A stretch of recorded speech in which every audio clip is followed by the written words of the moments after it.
Si Jesus sa harap ni Pilato, sinasamba ka namin at pinupuri o Panginoong Hesukristo. Sapagkat sa pamamagitan ng banal na krus, tinubos mo ang sanlibutan. Pagbasa ng Ebanghelyo mula kay San Juan. Kaya muling pumasok si Pilato sa palasyo. Tinawag si Jesus at sinabi sa kanya, "Ikaw ba ang hari ng mga Hudyo?"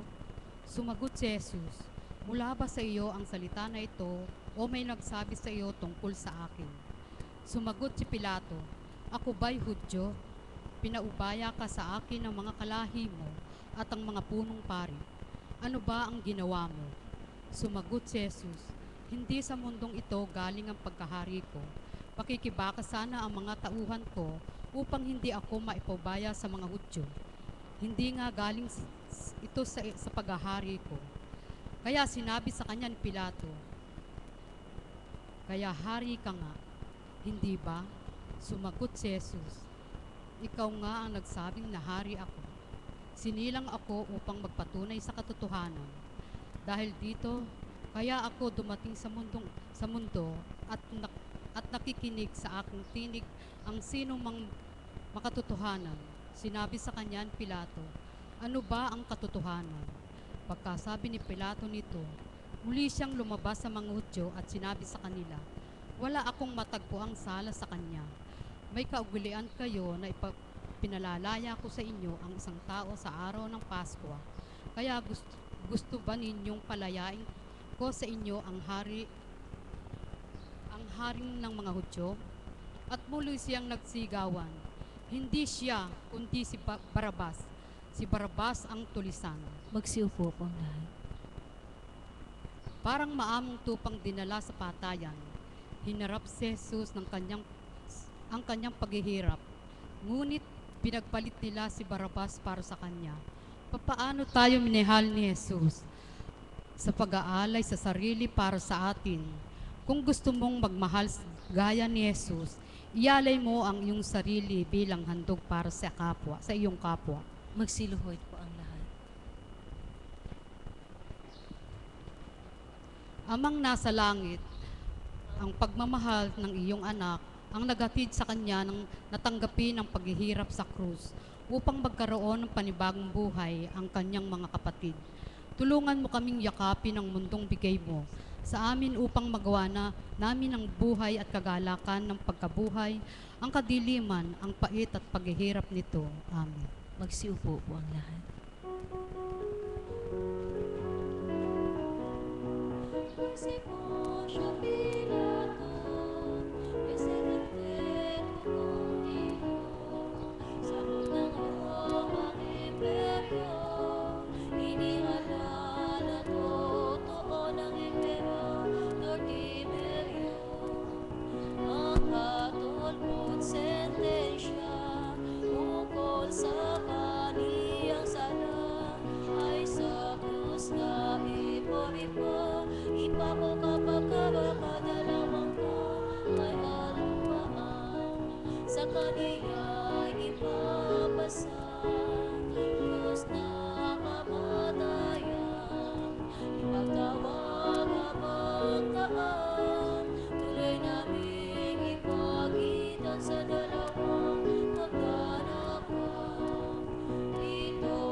Magsitayo po ang lahat.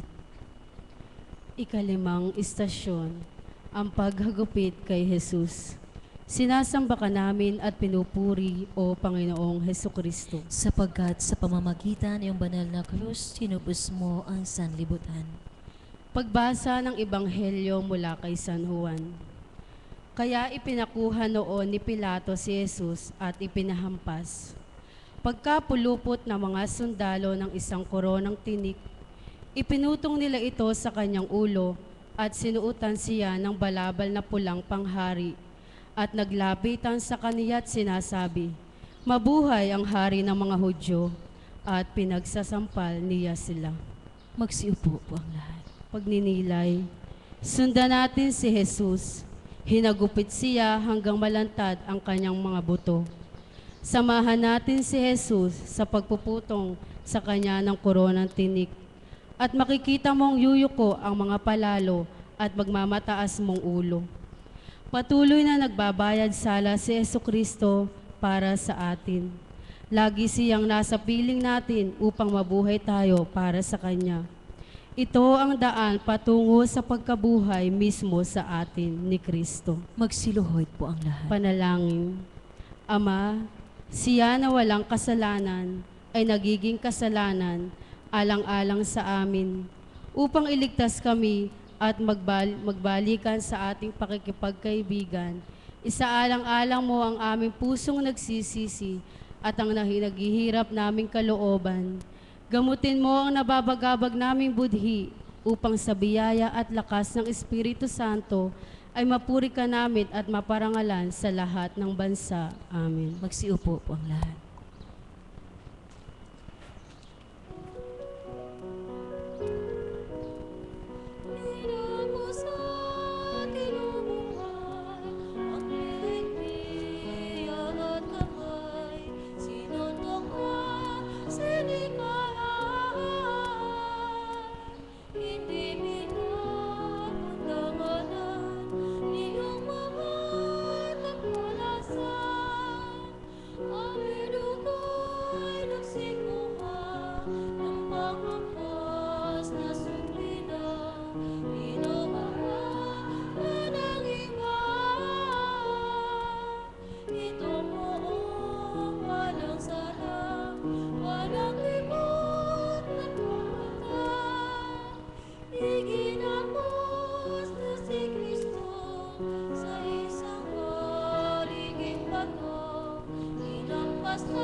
Magsitayo po ang lahat. Ang ika-anim na istasyon, pinasan ni Jesus ang kanyang krus. Sinasamba ka namin at pinupuri, O Panginoong Hesukristo. Sapagkat sa pamagitan ng iyong banal na krus, tinubos mo ang sanlibutan. Pagbasa ng Ebanghelyo ayon kay San Juan. Kaya noon, ipinaubaya siya ni Pilato sa kanila upang ipako sa krus. Kinuha nila si Jesus. Siya mismo ang nagpasa ng krus at lumabas sa lugar na kung tawagin ay Pook ng Bungo, na sa Hebreo ay Golgota. Magsiupo po ang lahat.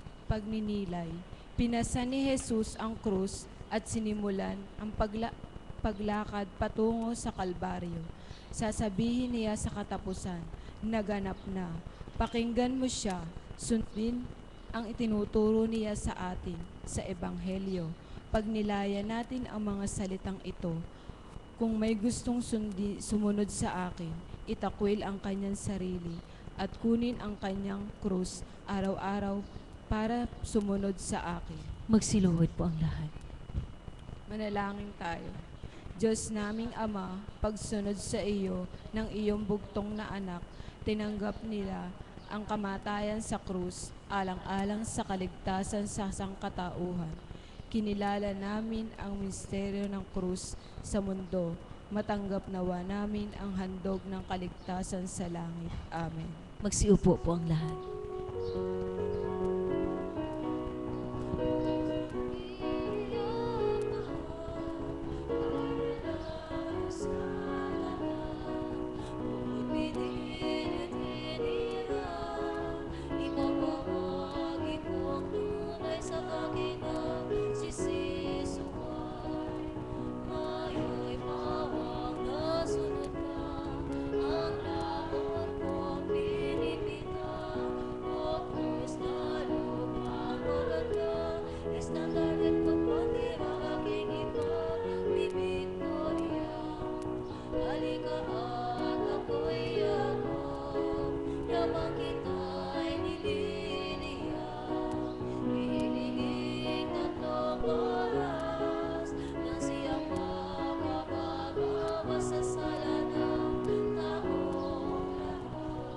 Magsitayo po ang lahat.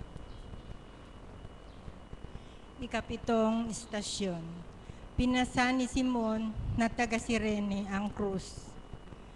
Sinasamba ka namin at pinupuri, O Panginoong Hesukristo. Sapagkat sa pamamagitan ng iyong banal na krus, tinubos mo ang sanlibutan. Pagbasa ng Ebanghelyo mula kay San Lucas. Nang dalhin siya nila, pinilit nila ang isang nangangalang Simon na taga Cirene, na galing sa bukid at ipinapasan dito ang krus para dalhin kasunod ni Jesus. Magsiupo po ang lahat. Pasanin natin ang krus. Pinababanal tayo ng krus sapagkat ito ang buhay. Nasa krus ang buhay at kaligtasan. Mahalin natin ang krus na galing sa ating Ama sa langit, ngunit bago niya ito ibigay sa atin, ibinigay niya muna ito sa pinakamamahal niyang anak. Tanggapin natin ito na may hangaring maligtas sa marami sa pamamagitan ng krus. Magsiluhod po ang lahat. Diyos naming Ama, puspos ka ng awa at malasakit. At tapat sa iyong pagmamahal. Nang pagtitiis at paghihirap ng iyong anak sa pagkikibahagi sa hirap na kanyang pinapasan, sumapit nawa tayo sa pagkikibahagi sa kaharian sa langit. Kaharian sa langit. Amen. Magsiupo po ang lahat.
Magsitayo po ang lahat.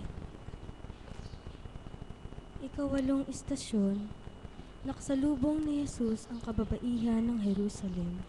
Sinasamba ka namin at pinupuri, O Panginoong Hesukristo. Sapagkat sa pamamagitan ng banal na krus, sinubos mo ang sanlibutan.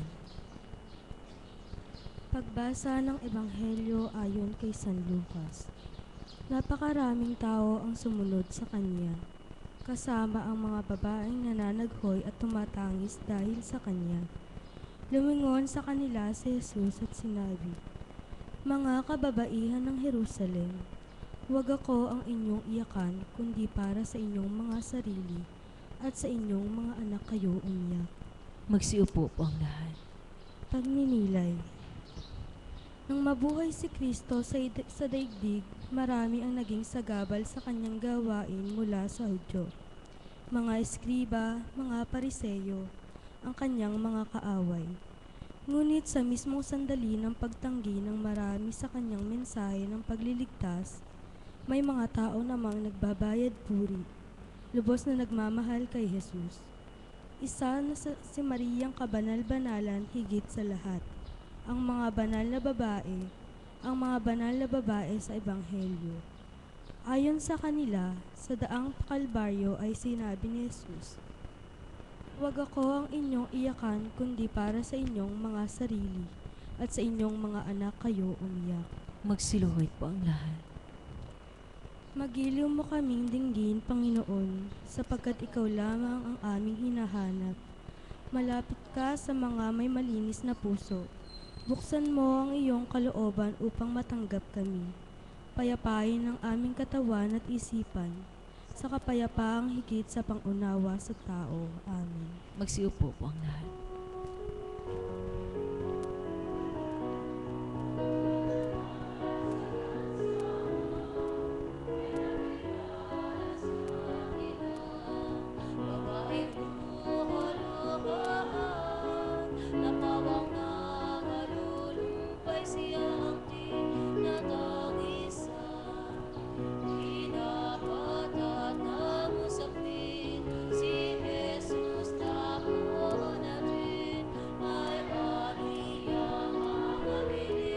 Sa puso ninyo'y itanim yaming hirap na darating. Bagos ang tangisan ninyo, anak sa pong mga apo.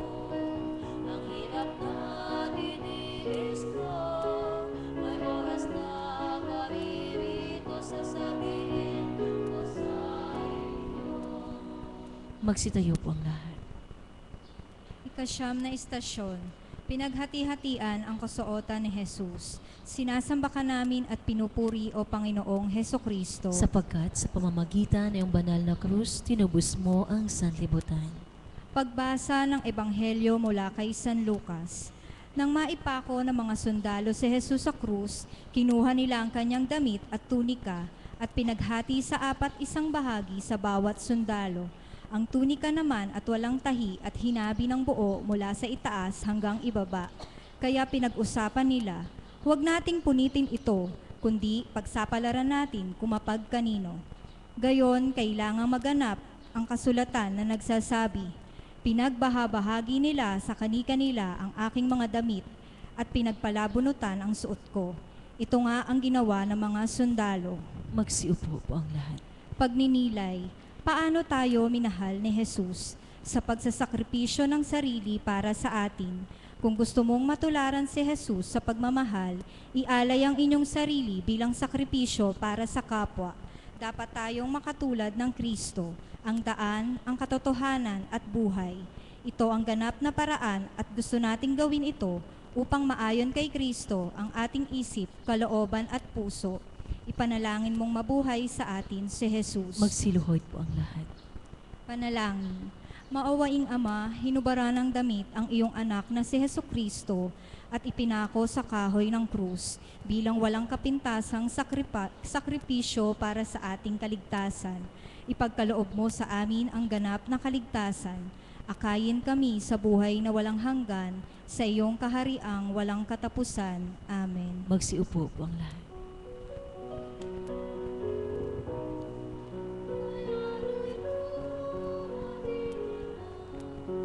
Mananakop sa sala, sa lupain ng talangan.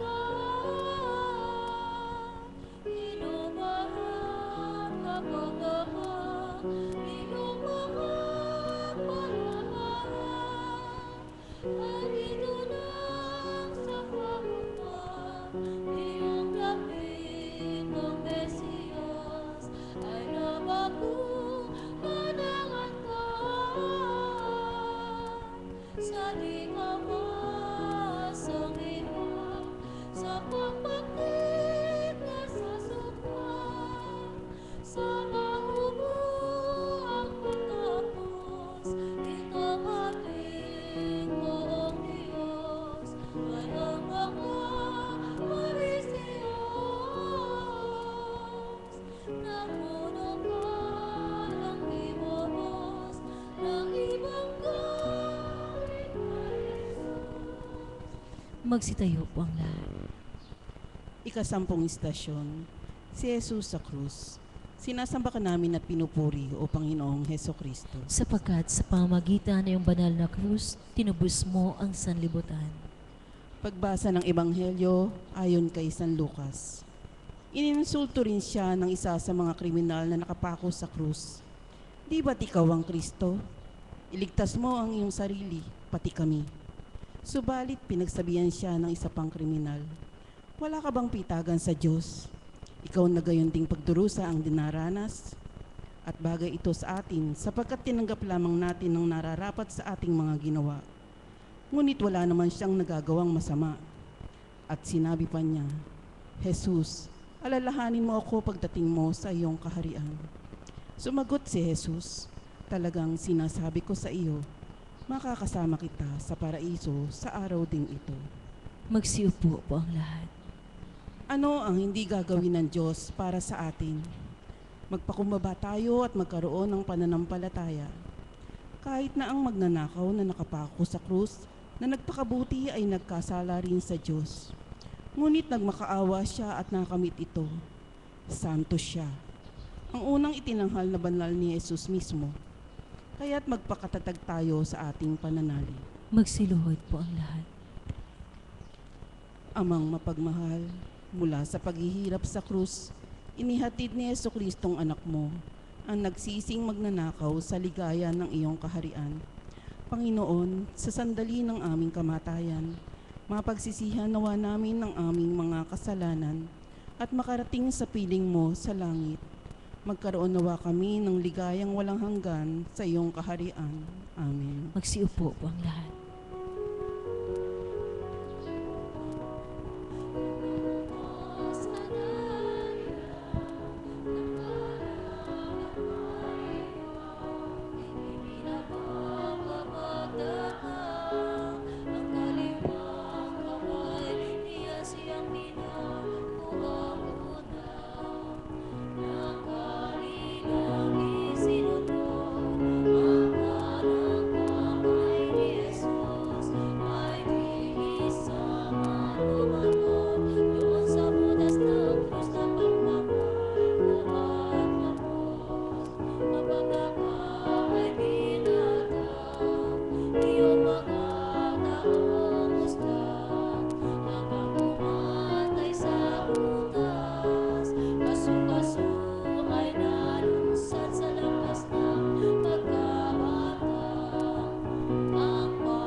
Magsitayo po ang lahat.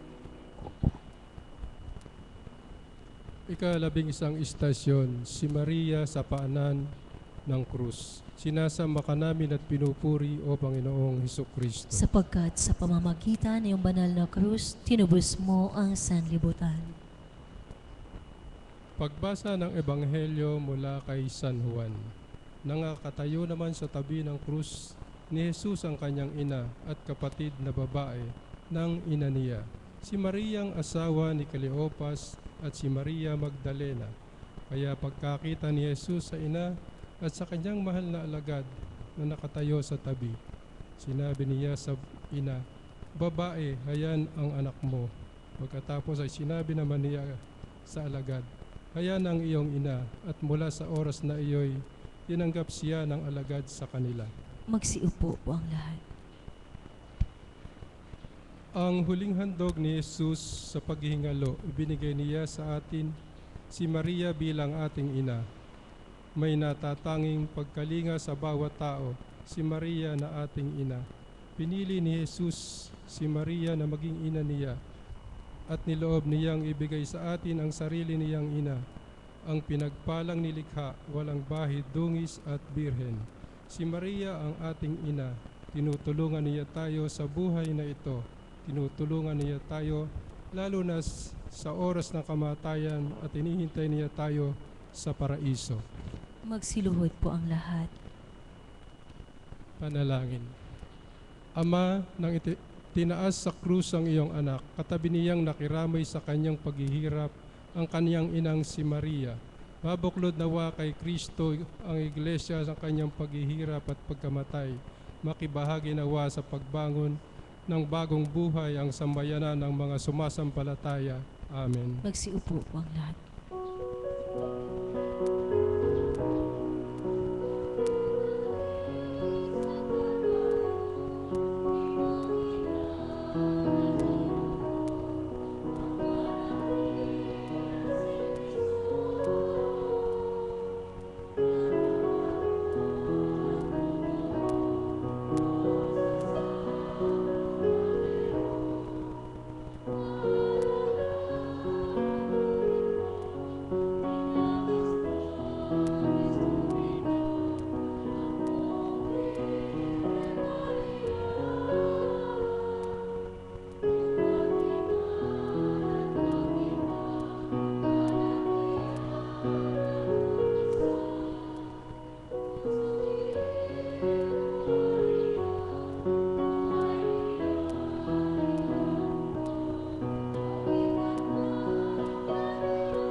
Magsitayo po ang lahat.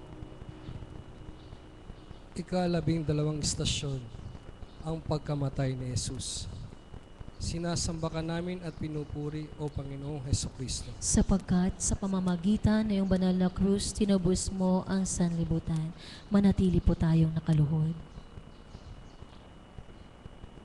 Pagbasa mula sa Ebanghelyo mula kay San Juan. Pagkaraan nito, nakita ni Jesus na natupad na ang lahat. Ngunit kailangan maganap ang isa pang kasulatan at sinabi niya, nauuhaw ako. May sisidlan naman doon na puno ng mapait na alak. Kaya ikinabit nila sa isopo ang isopang ibinabad sa alak at idiniit nila sa kanyang bibig. Pagkasipsip ni Jesus ng alak, sinabi niya, natupad na. At pagkayuko ng ulo, ibinigay niya ang Espiritu. Pagninilay. Manalangin tayo sa ating Panginoong Hesukristo na sa mahabagin niyang puso ay may lapit ng lahat sa Kanya. At kapag itinaas ako mula sa lupa, hihilahin ko sa akin ang lahat mula sa krus kung saan natin matatagpuan ang kaligtasan. Ilalapit ni Jesus ang lahat sa Kanya. Iniaalay niya ang Kanyang buhay upang mailapit ang lahat sa Kanya. Nasa langit siya ngayon. Ipinakikita ang mga sugat sa kanang Kanyang Ama at ang kadakilan niya at tagumpay. Ang bawat na ililigtas sa Kanya pamamagitan ng Kanyang kapangyarihan ng Kanyang dugo. Gusto niyang bumuo ng isang kawang pinili ng tinubos ng Kanyang dugo at ang Kanyang krus walang hanggan. Kaharian na hiniharap niya na sa Ama bilang Kanyang gantimpala at kaluwalhatian. Panalangin. Makapangyarihan at walang hanggang Diyos, ibinigay mo sa sangkatauhan si Jesucristo ang aming tagapagligtas bilang halimbawa ng kaabawaang loob, isinakupataparan niya ang inyong kalooban sa pagkakatao, sa pagbibigay ng Kanyang buhay sa krus. Tulungan mo po kami magpatotoo sa inyo sa pagsunod namin sa Kanyang halimbawa ng pagpapakasakit at gawin kaming marapat na makibahagi sa Kanyang pagkabuhay. Amen. Magsiupo po ang lahat.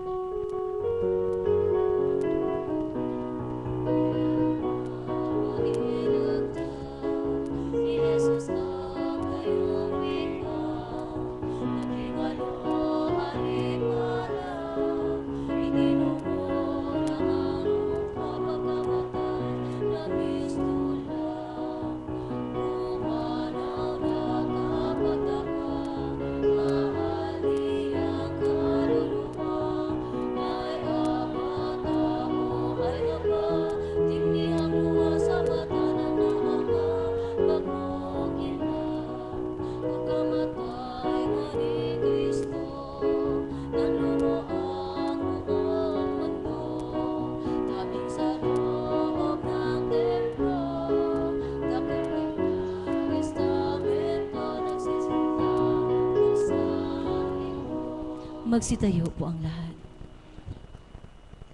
Ang ikalabing itatlong istasyon, ang paglilibing kay Jesus. Sinasamba ka namin at pinupuri, O Panginoong Hesukristo. Sapagkat sa pamamagitan ng iyong banal na krus, tinubos mo ang sanlibutan. Pagbasa ng Ebanghelyo mula kay San Mateo. Nang magtatakip silim na, dumating ang isang mayamang taga Arimatea na nagngangalang Jose. Alagad din siya ni Jesus. Lumapit siya kay Pilato para hingin ang katawan ni Jesus at inuutos naman ng gobernador na ibigay ito sa kanya. Kaya kinuha ni Jose ang katawan ni Jesus, binalot sa malinis na telang lino at inilibing sa bago niyang libingan na inuuka sa bato. Pinagulong niya ang isang malaking bato sa bukana ng libingan at saka umalis. Nakaupo naman si Maria Magdalena at ang isa pang Maria sa harap ng libingan. Magsiupo po ang lahat. Pagninilay. Narito ang pag-ibig ng Panginoon. ang pagmamahal niya sa tao. Mahalin natin ang ating Amang nasa langit, tulad ng pagmamahal ni Jesus. Magmahalan tayo gaya ng pagmamahal niya sa ating kapwa, hanggang sa pag-aalay ng kanyang buhay para sa kanila. May pagmamahal na sa pamumuhay, sa kagandahang loob na kasalalay. Lumalago ito hanggang sa ganap na pagkabuklod kay Kristo Jesus. Magsiluhod po ang lahat. Makapangyarihan at walang hanggang Diyos na naog sa yumao ang bugtong mong anak at nabuhay na muli sa kaluwalhatian. Sa iyong kagandahang loob, ibangon mo ang matapat mong bayan na nalibing kasama niya sa binyag. Ibuklod kami sa Kanya sa buhay na walang hanggan sa langit. Amen. Magsiupo po ang lahat.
Magsitayo po ang lahat.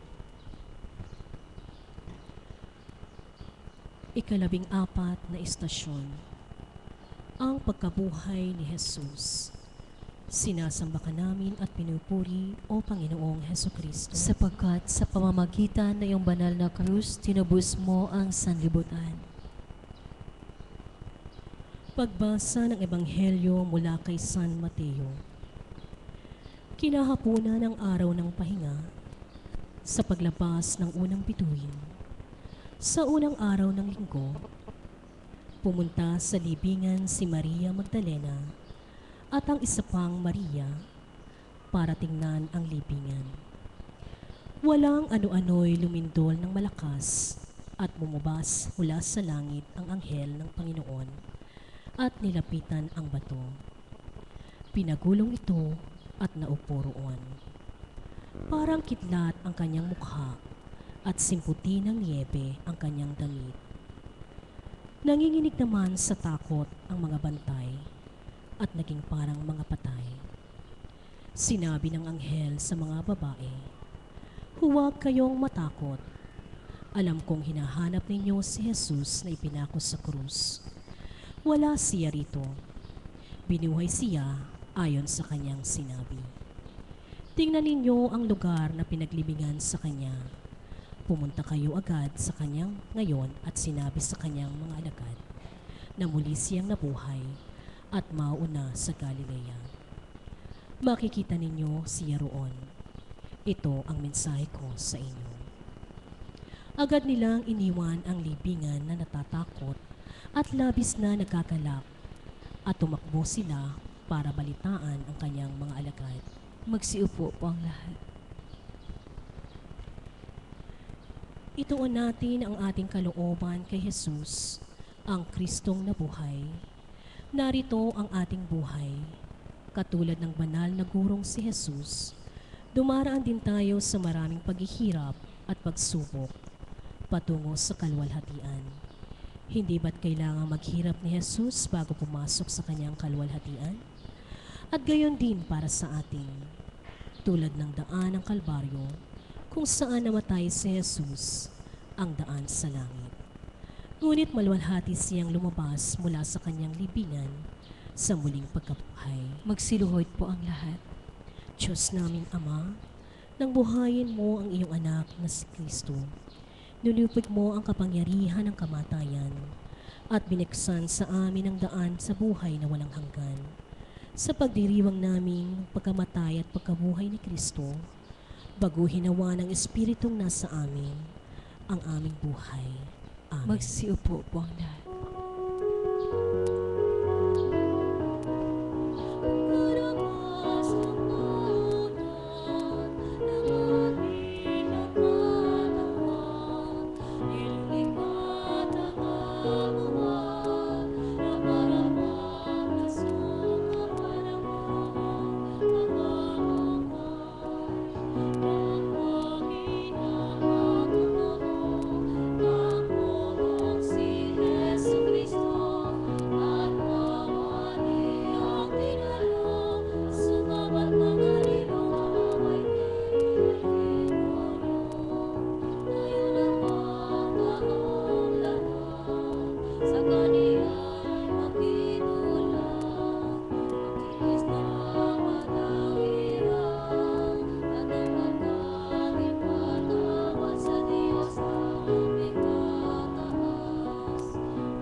Magsiluhod po ang lahat. Panalangin para sa mahangarin ng Santo Papa ng ating parokya at ng kapatirang Divine Mercy. Ama namin, sumasalangit ka. Sambahin ang ngalan mo. Mapasama po kami sa kaharian mo. Sundin ang loob mo dito sa lupa kapara ng sa langit. Bigyan mo po kami ngayon ng aming kakanin sa araw-araw. Marin mo po kami sa aming mga utang, kapara na ang pagpapatawad namin sa nagkakautang sa amin. Huwag mo po kaming ipahintulot sa tukso, pagadya mo po kami sa lahat ng masama. Amen. Aba, Santa Maria, napupuno ka ng grasya. Ang Panginoong Diyos ay sumasa iyo. Bukod kang pinagpala sa babaeng lahat. Pinagpala naman ang iyong anak na si Jesus. Santa Maria, Ina ni Jesus, ipanalangin mo po kaming makasalanan, ngayon at kung kami mamamatay. Amen. Luwalhati sa Diyos Ama, Diyos Anak, Diyos Espiritu Santo. Kapara ng sa unang-una, ngayon at magpakailanman, magpasawalang hanggan. Siya naman. Ang Ama ng awa ay nagkaloob sa atin ng halimbawa ng di makasariling pag-ibig sa pagpapakasakit ng kanyang bugtong na anak. Sa paglilingkod natin